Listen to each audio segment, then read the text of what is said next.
പിന്നീട് ഇതെനിക്ക് കിട്ടിയ ഏറ്റവും വലിയൊരു അത്ഭുതം തന്നെയാണ്. രണ്ടാമതെന്ന് പറഞ്ഞത് ഈ ഫെബ്രുവരി മാസം തന്നെയായിരുന്നു ഞാൻ നേഴ്സായതിനാൽ ഞാൻ OET പഠനം തുടങ്ങിയിരുന്നു.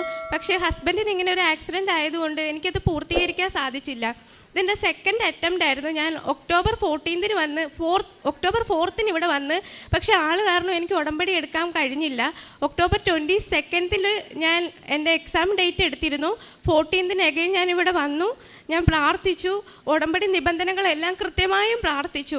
അച്ഛൻ്റെ ഉടമ്പടി ധ്യാനമൊക്കെ 2.5 മണിക്കൂർ എനിക്ക് ആദ്യം കൂടാനൊക്കെ ഭയങ്കര മടിയായിരുന്നു.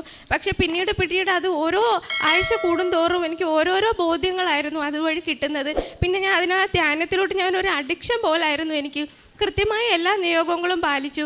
അന്ന് തൊട്ട് ഇന്ന് വരെ ഇതിപ്പോൾ എൻ്റെ 2ാമത്തെ ഉടമ്പടി പുതുക്കിയതാണ്. ഞാൻ ഒരു ധ്യാനം പോലും ഞാൻ മുടക്കിയിട്ടില്ല. ഒരു മാസം കൂടി ഇവിടെ വരാതിരുന്നിട്ടില്ല.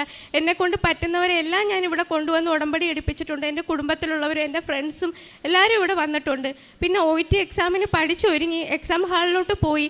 വെഞ്ചരിച്ച ഉപ്പ് ഞാൻ കൊണ്ടുപോയിട്ടുണ്ടായിരുന്നു. ഞാൻ വിശ്വാസ പ്രമാണം ചൊല്ലി ആരും ചവിട്ടാത്ത ഒരു ഭാഗത്ത് ഞാൻ അത് സാക്ഷ്യം കേട്ടിരുന്നു. ഇതിനു മുമ്പ് എനിക്ക് ഉടമ്പടി എടുക്കാൻ പറ്റിയില്ല. കാര്യം കൊറോണ കൂടിയ സമയമായതുകൊണ്ട്. അതുകൊണ്ടാണ് ഇപ്പം ഞാൻ 2 വർഷത്തിന് ശേഷമാണ് ഞാൻ ഉടമ്പടി എടുക്കാൻ വന്നത്. എടുക്കുന്ന സമയത്ത് എനിക്ക് അന്ന് എടുക്കാനും പറ്റിയിരുന്നില്ല. 14-നാണ് ഞാൻ എടുത്തത്.